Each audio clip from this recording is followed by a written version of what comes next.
Welcome to the 60s, a period where chaos dominated much of the decade. Yet, those who grew up during this time remember it as an unforgettable era. From bouncing on pogo sticks, riding banana seat bikes, the magic of Fizzies tablets, and perhaps most notably, the fascination with the moon landing. Today, I will walk you through 100 things that made the 60s unforgettable. Let's see how many you remember. In the 60s, owning a home was a much more attainable dream than today, when the average house cost only about $15,000. At this price, people could easily raise a family on a single income. The American dream then wasn't just about owning property, but also the image of a white picket fence, a porch with a working doorbell, all symbolizing stability and a tightly knit community.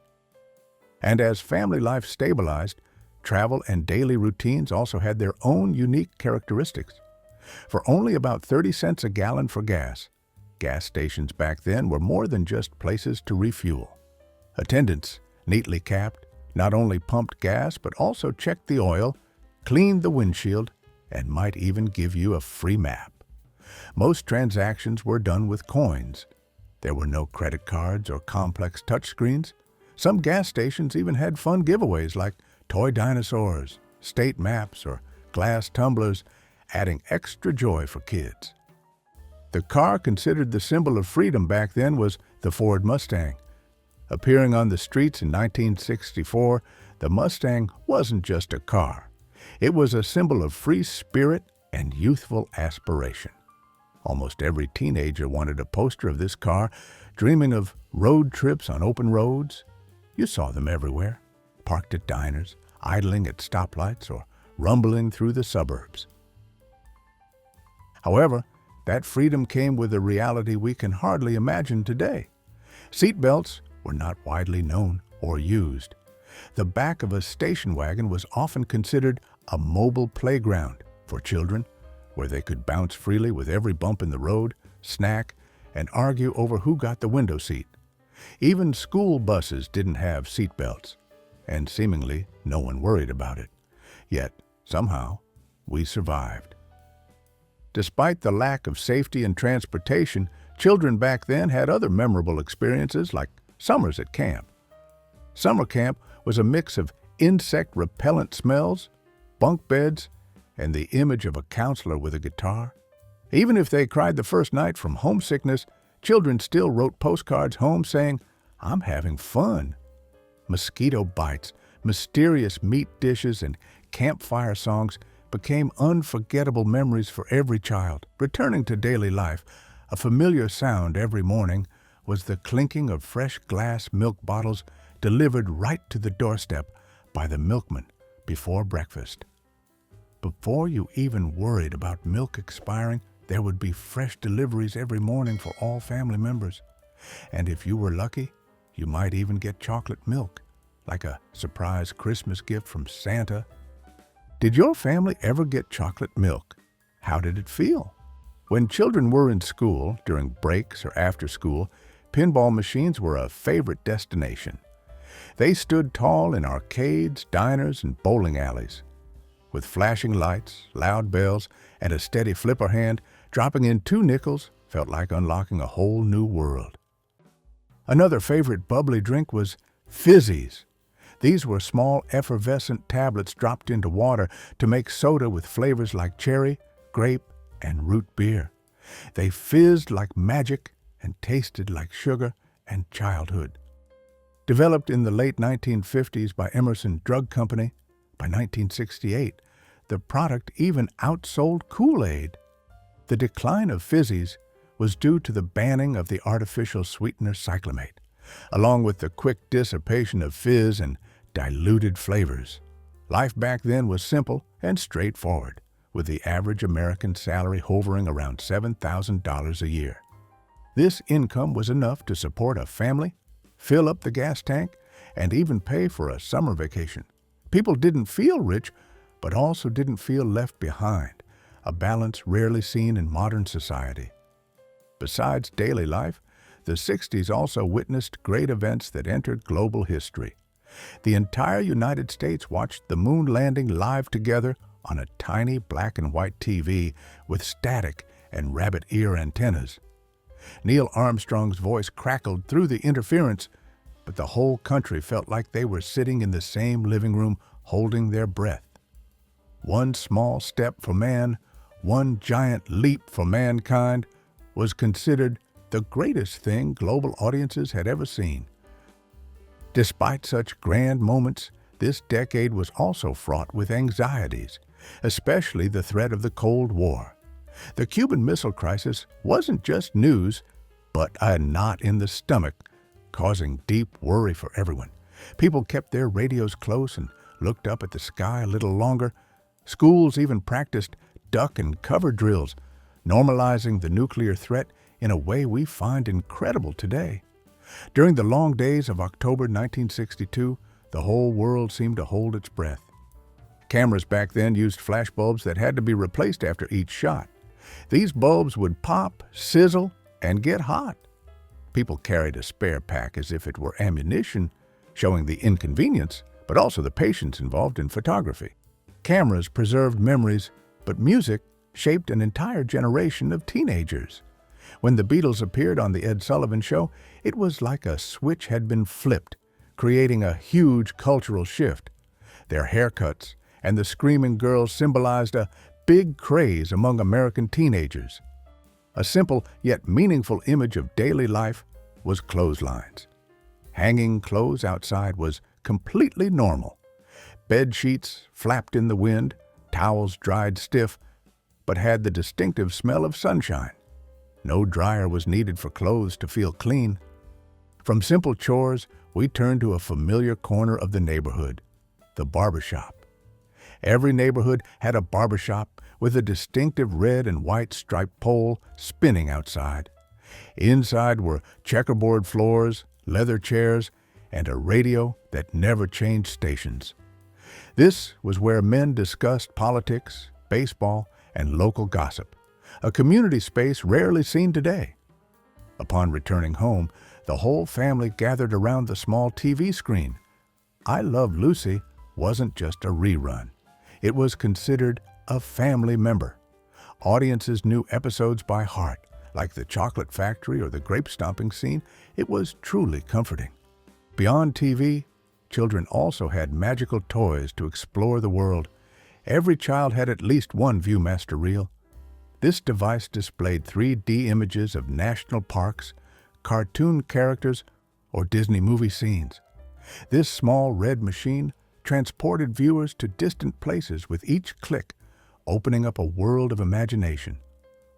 Returning to the world of news, a trustworthy face became a symbol of truth in every living room: Walter Cronkite. When he appeared on TV, the whole room would fall silent, and everyone listened. He wore the same suit every night, looked directly into the camera, no shouting or theatrics, just the facts. And that was enough. 8mm home movies were a way to preserve birthdays, holidays, and backyard moments. The film would be jerky, silent, and often grainy, shaky. People often laughed at themselves watching these authentic, imperfect, but memory-filled reels. Back then, every family had an aluminum ice tray. It was described as medieval, requiring both hands to lift the cold metal lever. When the ice cubes popped out, the sound was loud enough to scare the dog. But in terms of coldness, it was colder than anything in a modern refrigerator today. Saddle shoes were worn until they could almost talk back to you. People had to scuff them before school and spend recess repolishing the white polish. Whether they liked them or not, everyone had a pair, and usually only 3 pairs of shoes: one for school, one for church, and one for play. In every child's dreams, the banana seat bike was indispensable. With high handlebars, a long chopper-style seat, Schwinn first launched it in 1963. The padded seat was big enough for 2, but its glory faded when BMX rose to prominence in the 70s. Typing class was an orchestra of chaos with heavy keys and loud clacking. Students often went home with ink-stained ribbon fingers. typing a wrong word meant starting over, a test of patience that is now automated. Although learning photography wasn't simple, with Polaroid, the moment of creating a picture always felt like magic. With just a click of a button, a buzzing sound, then the white paper slowly slid out of the slot. Everyone was excited, eager, even shaking the photo as if urging time. And when the image slowly revealed itself, it wasn't just a picture. It was living proof that that moment, that feeling, that person truly existed. Vending machines were also an indispensable part of daily life. Just drop in a few coins and actually get something worthwhile to eat, like a cold can of soda, chewing gum, or a sandwich. There were no touchscreens or card readers, just simple buttons, and the top shelf snacks somehow always got stuck. These small things, from daily life to big events, contributed to a larger common spirit for America. There was a strong feeling that America was headed somewhere better, a sense of movement, space, highways, ideas, and hope. People believed in better things, in progress, and in their country's capabilities. With that hope, summer days also became more vibrant, especially with the appearance of ice cream trucks, an indispensable symbol of summer. Children heard the melody from afar, screamed for loose change, and ran barefoot on scorching sidewalks. Bomb pops tasted better when children earned them by chasing the truck. Despite the joys, anxieties still permeated daily life, even in schools. Duck and cover drills at school were treated like spelling tests. Students crawled under desks, covered their necks, and pretended to be safe from nuclear fallout. The most frightening part was how normal it felt. No one questioned it, showing an acceptance of a terrifying reality.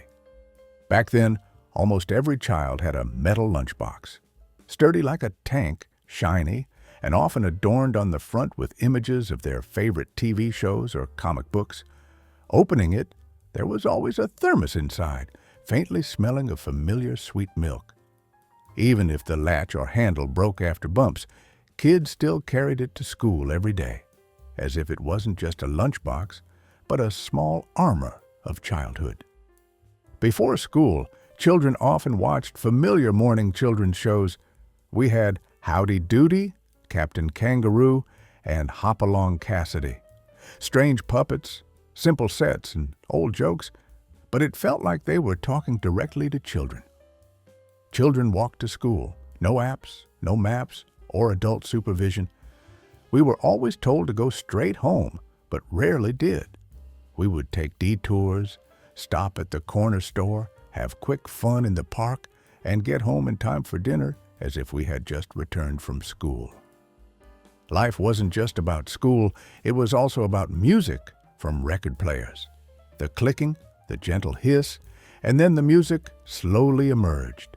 This was the soundtrack to every party, Saturday, and heartbreak. People even learned to fix skipping 45s with a coin. Back then, music wasn't just background noise. When going out, women also had a small, convenient item they always carried: plastic rain bonnets.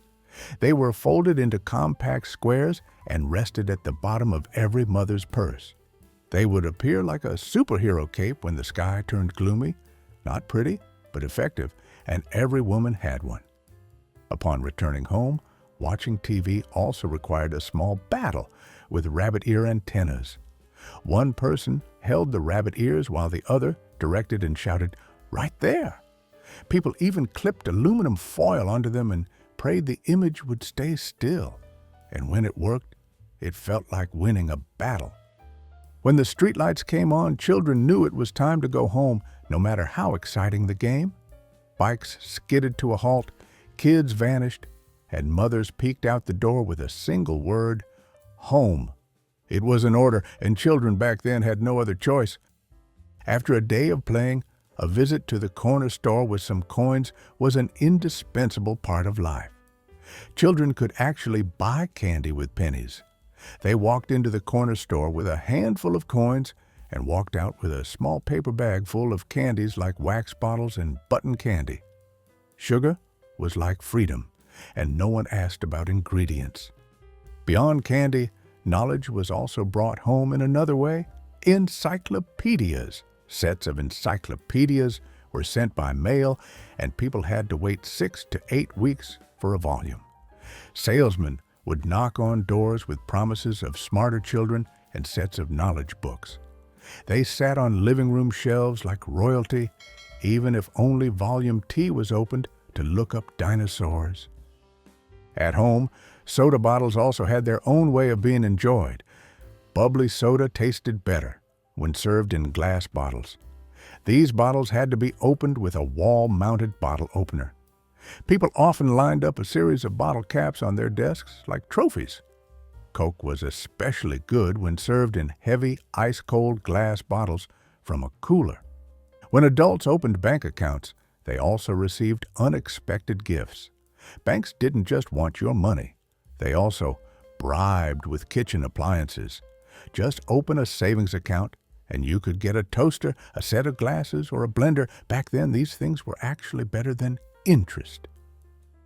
Entering the classroom, the smell of freshly printed mimeograph paper washed over like a wave, warm, inky, and with purple writing. Half the class held them up to their noses as if they were holding something magical. Even now, no one understands why it smelled so good. From lunch, we moved to another form of family entertainment: slideshows. Everyone knew before the lights went out and the projector clicked. The films were often jerky and silent, with someone always narrating too loudly. So, there would always be someone falling asleep during the viewing. When going out, moving within large buildings also offered a different experience. Elevators weren't automatic, but had an operator inside wearing a uniform. They would open the doors, turn a small crank, and call out the floor names. It felt like you were going somewhere luxurious. Meanwhile, in cars, a familiar item always in the trunk was a fuzzy wool blanket. Every car trunk had a fuzzy wool blanket that was never really used. It was always there just in case, for a roadside picnic or a snowstorm emergency. From trips, we returned to a weekend ritual: going to church. Church clothes were often itchy, shoes stiff, and collars never lay flat. Sunday mornings meant sitting restlessly on hard pews, counting ceiling tiles, and trying not to giggle during prayers. After church, family meals also had their own unique characteristics. Popcorn wasn't bought from a bag, but made by pouring kernels into a metal pot, adding oil, and shaking. The aroma filled the house even before the first kernel popped. The scent of golden powder and deep fryers running at full throttle meant something good was about to happen for many people. Decorating homes for the holidays was also quite important. Tinsel wasn't plastic yet, but thin, shimmering metallic strips. They weren't thrown away, but placed one by one on the Christmas tree. It stuck to everything, but no one minded. Radio knobs clicked like tiny safe dials. You could preset your favorite stations and find them with a single press. The static and music would come on. No one called it analog. It just worked. A simple but effective system. Behind the TV, small tubes emitted a dim orange glow and hummed.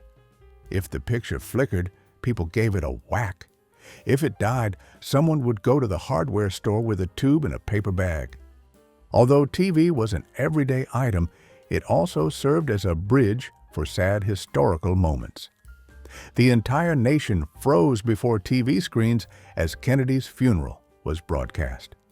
Even children understood it was something heavy. This was one of the first times America truly mourned together in silence across millions of living rooms. Hair curlers weren't just for salons. Women, like mothers and grandmothers, would tightly wrap them before bed. There were soft foam ones, hard plastic ones, and some even had to be secured with pins. And when morning came, taking each one out was like opening a gift, only to silently pray that those curls would at least last until lunch. Meanwhile, school snacks also had a characteristic drink: school milk. Milk came in small, hard-to-open cartons, often tearing or spilling. The milk was stored in crates, had a slightly metallic smell, and often warmed up by snack time. The image of grandmothers was often associated with sewing machines. Sewing machines didn't need electricity, just feet to operate. Grandma would pump the pedal like a drummer, guiding the fabric with steady hands. It clicked and created straight seams better than anything digital. Besides sewing machines, diners also had other characteristic items. Coke came in heavy, ice-cold glass bottles from a cooler. In some diners, there were glowing cigarette vending machines in the corner of the room with metal levers and a clunk as the pack dropped down. No one asked for ID. It was a different world. As technology evolved, a major event occurred in every living room, the advent of color TV. When someone in the neighborhood got one, everyone came to visit to watch. Even cartoons looked dramatic, like seeing the future on a small fuzzy screen. Many still remember the first moment color TV appeared, especially when tuning into NBC and seeing their legendary peacock spread its vibrant plumage, a true wow feeling. If this video has brought back wonderful memories for you, please hit like and subscribe to the channel so we can take more trips down memory lane together. The colorful Sunday comic pages used to be an event. People spread the newspaper flat on the living room floor and stretched out on the full-color 2-page spread, featuring characters like Peanuts, Dick Tracy, and Little Orphan Annie. Dads would lie reading the newspaper, while kids truly immersed themselves in their comic world. Etiquette was also very important. Tipping one's hat was a small but significant gesture for men. Women wore white gloves when going out on the street. Dressing up was just part of going out, even when visiting Woolworths. It was a time when people still showed respect and courtesy to each other. Sidewalks used to be playgrounds for children. Kids played marbles, tossed small stones, or tried to master pickup sticks. No batteries, no screens, just the sound of children arguing about established rules, and they could play outdoors all day without adult supervision. Besides outdoor games, music had another mysterious allure. Some kids swore you could hear secret messages if you played your records backward. Children would spin vinyl records in reverse, listening for whispers amidst guitar solos. We come to a great passion of summer, neighborhood baseball. Empty lots turned into baseball fields every summer. No coaches or referees, just kids from the neighborhood. Someone always brought a cracked bat and a ball wrapped in electrical tape. Children wouldn't stop until someone's mom yelled, "Time for dinner." A familiar image of a childhood full of freedom and friendship. Before baseball fields, even buying shoes offered unique experiences. At some department stores, you would put your feet into an actual X-ray machine to check the shoe fit. You could see your toe bones wiggling inside. It felt futuristic and strangely fun, though no one really knew how safe it was. After buying shoes, going to school involved a familiar mode of transportation. School buses had no seat belts, and no one thought anything of it. Children bounced on the green vinyl seats, windows half open. Field trips weren't about safety checklists, but about brown-bagged lunches. Flag salutes were a regular activity. Everyone marched into the assembly hall to wave small flags and sing patriotic songs. Sometimes there was a guest speaker or a slide projector. When out on the road, some places even offered free gifts. Gas stations used to give away free gifts: toy dinosaurs, state maps, glass tumblers. Children collected these giveaways, and adults appreciated a full tank of gas along with a smile and a prize. For students back then, fountain pens were like a friend. Using them was never neat. Fingers were often stained with blue ink, and white shirts bore hard-to-wash smears. Yet, amidst the mess, there was a strange sense of solemnity, as if every stroke, every signature carried the weight of maturity. Recess was for trading everything: comic books, baseball cards, cool marbles. No phones or apps, just a backpack full of treasures and a playground economy based on trust. We move on to adventurous toy sets, chemistry sets. These came with things that would never pass today's safety regulations, like real chemicals, glass beakers, and small burners.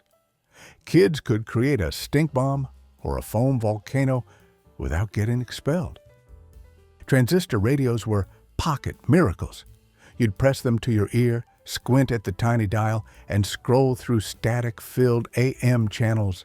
It felt like holding a whole world of sound in your hand. Cereal boxes used to have mail-in coupons for toys. People would cut out the box corner, tape a few coins to a card, and wait weeks for the prize to arrive. Maybe half of them were unusable, but the feeling of waiting for weeks was a huge allure. Besides coupons, parties were also where women met.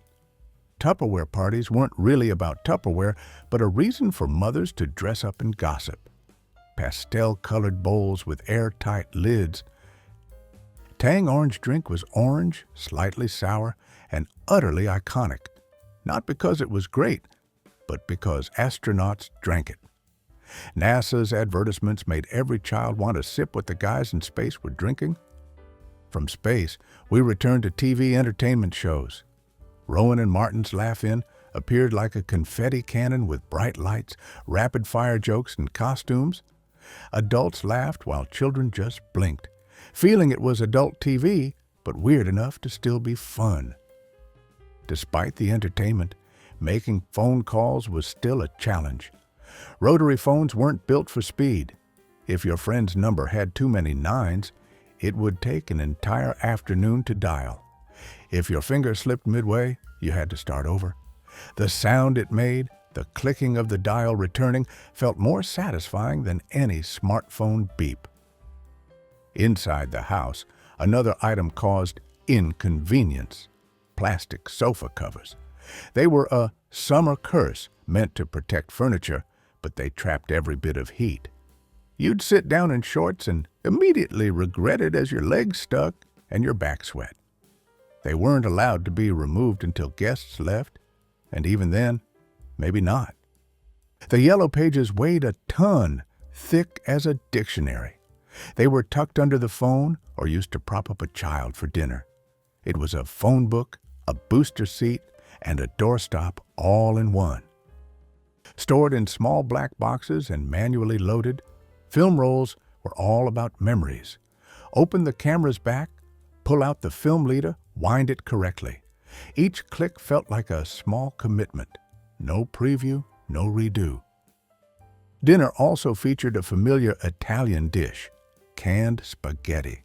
It was a lifesaver for weeknights. Orange, mushy, and considered Italian even if only the label said so. Cheap and somehow still very tasty. One of the most magical experiences of that decade was the drive-in movie theater. Magic on asphalt.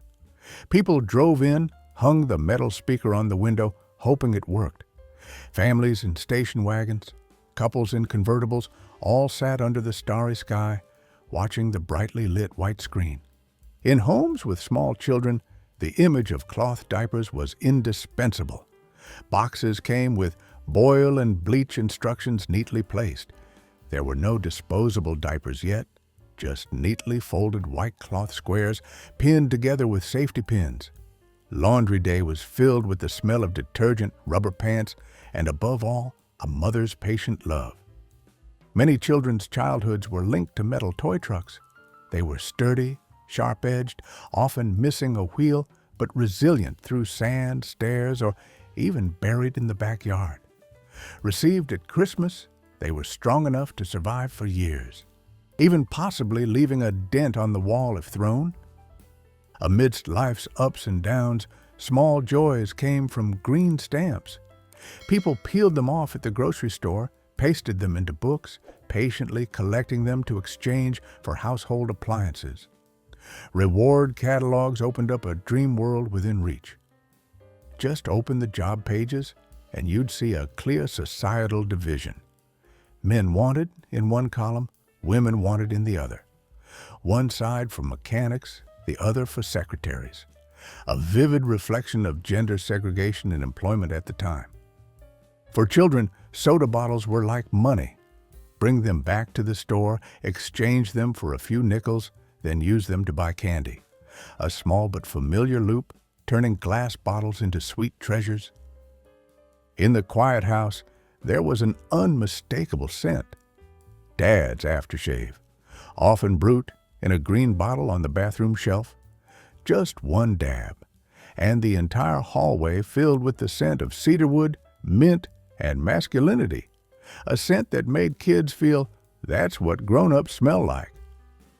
Sunday evenings weren't just the end of the week, but also when a familiar ritual took place. Shoe polishing. Newspapers were spread out, dusty loafers neatly placed, polished tins opened, and the smell of oil permeated. It was a "Mom said to do it" chore, and also a sign that the new week was ready. It's hard to believe, but there was a time when you could comfortably smoke right on an airplane. Flight attendants handed out free cigarettes, ashtrays built into armrests. Passengers landed in a strong smell of smoke, and no one complained. Advertisements were even endorsed by doctors until medicine proved the horrific consequences, especially for pregnant women. A thick book that once made both children and adults dream, the Sears catalog. The brick of dreams was filled with toys, clothes, furniture. People circled each item and hoped, as if Santa Claus was reading the same book. The excitement of shopping then came with long, drawn-out waits. Mark your favorite item, mail in the order, then anxiously count the days. It was precisely that slowness that made the item a treasure when it finally appeared at your doorstep.